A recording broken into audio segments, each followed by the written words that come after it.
नमस्कार, मैं मनभूषण कुमार आप सबको मैं अपने YouTube चैनल पर स्वागत करता हूं। कल का दिन भारत के राजनीति के लिए बहुत महत्वपूर्ण दिन था। वो इस प्रकार से कि बिहार की राजनीति भारत की राजनीति की दशा और दिशा तय करने की तरफ अग्रसर है। कल बिहार में 75% आरक्षण का प्रावधान अंतिम रूप से कर दिया गया है। अधिसूचना के अनुसार राज्य सरकार में सरकारी नौकरियों एवं शैक्षणिक संस्थानों में नामांकन में आरक्षण का दायरा 75% तक बढ़ा दिया गया है। बिहार विधानमंडल के दोनों सदनों से पारित बिहार सरकार इस नौकरी आरक्षण एवं शैक्षणिक संस्थानों में नामांकन आरक्षण संशोधन विधेयक 2023 को राज्यपाल राजेंद्र विश्वनाथ अर्लेकर ने अपनी मंजूरी प्रदान कर दी। राज्यपाल की मंजूरी के बाद आरक्षण का यह प्रावधान राज्य में प्रभावी हो गया है। मंगलवार को इस संबंध में विधि विभाग के द्वारा अधिसूचना जारी कर दी गई है। नई व्यवस्था में सरकारी नौकरियों एवं शैक्षणिक संस्थानों में पिछड़े अति पिछड़े एवं SC/ST वर्ग का आरक्षण 50% से बढ़ाकर 65% कर दिया गया है। इसके अलावा राज्य की सरकारी नौकरियों शैक्षणिक संस्थानों में नामांकन में आर्थिक रूप से कमजोर वर्ग के लिए केंद्र सरकार के द्वारा दे 10% आरक्षण बरकरार रखा गया है। अब देखिए, मैंने पिछले दिन भी कहा था कि पिछले समय में बिहार में 50% का आरक्षण था और 10% का आरक्षण था आर्थिक रूप से जो कमजोर लोग हैं उनके लिए, अर्थात 60% का आरक्षण ये तो घोषित था। लेकिन अघोषित रूप से जिसका परिपत्र अलग से था वो 75% ही था। वो इस प्रकार कि बिहार सरकार ने अपने परिपत्र के माध्यम से, अपने लेटर के माध्यम से बिहार में महिलाओं को 35% आरक्षण दे रखा है। और बिहार के महिलाओं को 35% आरक्षण का जो गणित था वो इस प्रकार था, जो 50% आरक्षण था उसमें 17.5% और उधर जो था 50% जिसमें 10% EWS का और बाकी 40% तो उसमें 17.5% का आरक्षण का प्रावधान था। तो इस प्रकार से जब देखेंगे तो ये 60% तो EWS लेके हो जाता है 50 और 10 60, और उधर जो 40% जो बच जाता है उसको अगर 35% के हिसाब से देख जोड़ेंगे तो वो 10 में 3.5 होता है। तो इस प्रकार से वो 14.5 हो जाता है, लगभग 14 हो जाता है। और फिर EWS ये लेके तो इस प्रकार से ये 60% और उधर 14%, मतलब 74% ऑलरेडी पहले से बिहार में आरक्षण लागू था। इसलिए यह कहना कि बिहार सरकार ने 75% आरक्षण लागू किया है, अगर हम इसको अप्रत्यक्ष रूप से देखेंगे तो ये 75% नहीं है, बल्कि 83.75% का आरक्षण बिहार में लागू किया गया है।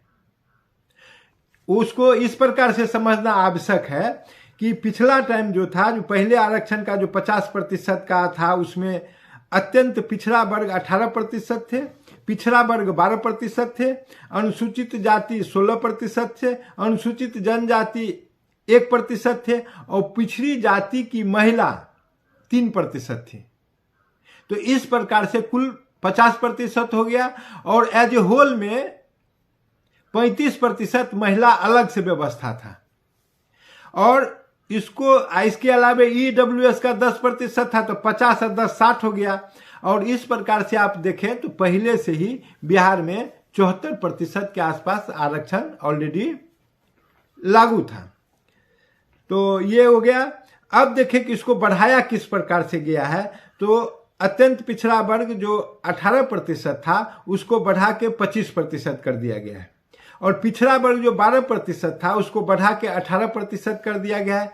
अनुसूचित जाति जो 16% थे उसको 20% कर दिया गया है और अनुसूचित जनजाति जो 1% थे उनको 2% कर दिया गया है, और पिछड़ी जाति की महिला का जो 3% था उसको समाप्त कर दिया गया है।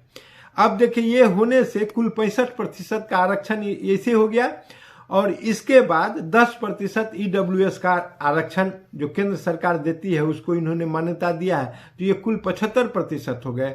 और उधर जो बचे हुए 25% आरक्षण है, अगर राज्य सरकार की इस मान्यता को माने जिसका नोटिफिकेशन है पहले से कि 35% आरक्षण महिलाओं को दिया जाना है, तो आरक्षण में आरक्षण का प्रावधान है। मतलब वो जो आरक्षण था, जैसे कि अभी जो दिया गया 25%, तो उसका अनुपात निकाला जाएगा कि कितना होगा, तो इस प्रकार से 65% में महिला का अनुपात कितना निकाले जाएगा। तो इस प्रकार से हम देखेंगे तो कुल आरक्षण जो हो जाता है 100% में, अगर महिलाओं का 65% का गणित हम जोड़ते हैं तो कुल बिहार में आरक्षण होता है 83.75%।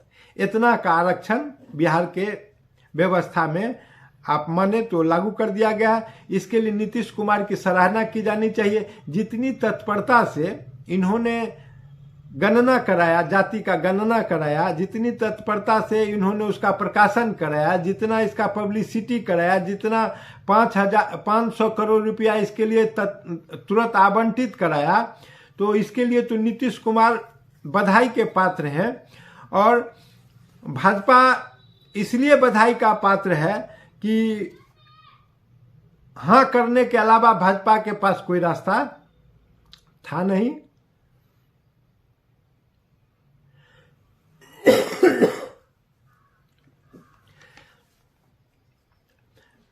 यह मामला पूरे भारत में गर्म हो गया है, और इस प्रकार से जातीय गणना अब इतना दबाव नीतीश कुमार ने भारत सरकार पर बना दिया है कि देश की राजनीति की दिशा और दशा बदलने वाली है।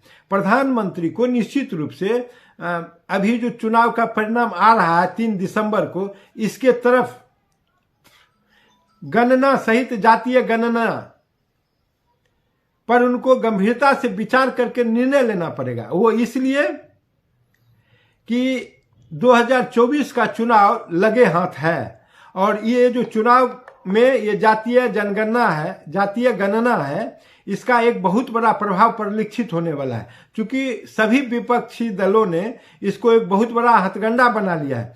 इस प्रकार से भारत में जो धर्म की राजनीति और जाति की राजनीति की, ये दोनों तरफ से एक प्रकाष्ठा है, और इस प्रकाष्ठा को भारतीय समाज झेल रहा है। एक दल आएगा, एक गठबंधन आएगा जो धर्म की राजनीति करता है, दूसरा गठबंधन आएगा और जाति की राजनीति करेगा, और दोनों में लाभ और हानि करते हुए इस समाज को उसका सामना करना पड़ रहा है। लेकिन अगर समाज को किसी प्रकार से, चाहे धर्म की राजनीति हो या जाति की राजनीति हो, अगर समाज उससे लाभान्वित हो पाता है तो इससे अच्छा बात क्या होगा। इसलिए समाज में जो नई व्यवस्था इन्होंने लागू किया 75% आरक्षण का, उसको 75 तो कहने का है, लेकिन फिर से हम एक बार कहें तो वो आरक्षण चला जाएगा जो नीतीश जी का पॉलिसी रहा है, उसमें 83.75%। तो रेस्ट बचेगा कितना, तो रेस्ट बच जाएगा आपका अनरिजर्व कोटा, वो है आपका 14.25। ये अनरिजर्व रहेगा, अनारक्षित रहेगा, और बाकी सब आरक्षित बिहार में हो गया है। तो इस प्रकार से देखेंगे, और ये भारत के राजनीति को झंकृत करने की इतनी तत्परता से नीतीश कुमार ने उसका नोटिफिकेशन गजट भी कर दिया, और गजट के बाद ये विधान बन गया। विधि विभाग ने इसको सभी कलेक्टर को बैठक बुला के सब कह दिया गया कि इसको अपने स्तर से अभी इम्प्लीमेंट करिए। आज के तिथि से बिहार में इस प्रकार का आरक्षण लागू हो गया है। चाहे वो शैक्षणिक संस्थान हो, किसी का दाखिला लेना हो, चाहे नौकरी का हो, नौकरी के लिए पद का सृजन हो चाहे नहीं हो, शैक्षणिक संस्थान में वृद्धि हो चाहे नहीं हो, अच्छे शिक्षक हो चाहे नहीं हो, लेकिन आरक्षण उसमें हो। अगर दूसरे ढंग से हम देखें तो अगर शिक्षक शैक्षणिक संस्थान यहाँ बढ़िया बना दिया जाता, आप देखें कि विश्व स्तर का या भारत स्तर का बिहार में कौन सा इंस्टीट्यूट है। जनता को इस पर विचार के, जब हम यहाँ से पढ़ने के लिए दिल्ली, कलकत्ता, बम्बई और विदेश ही चले जाएंगे तो ये आरक्षण हमको किस काम में आएगा। ये गंभीर मसला है। और आरक्षण ले, निश्चित रूप से यह हर्ष का विषय है कि आपको भी बहुत अच्छा जगह मिले, उसमें कोई दिक्कत की बात नहीं है, लेकिन जगह की व्यापकता हो। शैक्षणिक संस्थान अच्छा अगर बनेगा तो सबको अच्छे होंगे, डॉक्टर अगर अच्छे रहेंगे, चिकित्सा सबका अच्छा होगा, शिक्षक अगर अच्छे रहेंगे, गुणवत्तापूर्ण रहेंगे, तो उसमें सबों के बच्चों की पढ़ाई अच्छी होगी, कन्वेंट में जाने की जरूरत नहीं होगी। मूल रूप से यहाँ जो इतना वो कन्वेंट विद्यालय चल रहा है और उस पर कैसे रोक लगाया जाएगा, यह महत्वपूर्ण विषय है, जिससे कि इतना का इतना धनार्जन हो रहा है और इसका शोषण एक तरह से कहे। अगर स्कूल में, सरकारी जो स्कूल है उसमें शैक्षणिक स्तर अगर अच्छा बहाल हो जाए तो फिर ये कन्वेंट का क्या होगा। ये समझ गोबर छत्ता के तरह फैला हुआ ये कन्वेंट स्कूल है और उसको सरकार का समर्थन रहता है। बगैर सरकार के समर्थन का ऐसे ऐसे विद्यालय चल नहीं सकते। आरक्षण है, बहुत सुंदर है, और भी दिया जाए, कोई दिक्कत नहीं है, इसको जितना मन हो बढ़ाए, लेकिन एक गुणवत्तापूर्ण व्यवस्था हो। शैक्षणिक स्तर क्या होगा इस पर चिंता हो, समाज में सुरक्षा कैसे होगा इस पर चिंता हो, गरीबी कैसे मिटेगी इस पर चिंता हो, भूखमरी कैसे मिटेगी इसकी चिंता हो, दरिद्रता कैसे मिटेगी ऐसे इस पर चिंता हो, समाज की समृद्धि कैसे हो इस पर चिंता हो, राजनीति का विकल्प क्या हो इस पर चिंता हो, राजनीति में समृद्धता कैसे आएगा इस पर चिंता हो। लेकिन मात्र जाति जाति और धर्म धर्म खेलने से यह किसी भी प्रकार से सभ्य समाज में, उन्नत समाज में, विकासशील समाज में या विकसित समाज में भी ये अंतिम हल नहीं कहा जा सकता है। खैर, राजनीतिक रूप से चाहे इस हाथ से लाभ ले या इस हाथ से, लाभ तो लेना ही है दोनों को। अगर एक हाथ कहते हैं धर्म के हिसाब से हम लाभ लेंगे तो दूसरे कहते हैं जाति के हिसाब से लाभ लेंगे। समाज के हिसाब से क्या लाभ होगा भगवान जाने। अगर यह वीडियो आपको पसंद आया हो तो इसको सब्सक्राइब करें और बेल आइकन दबाने का काम करें।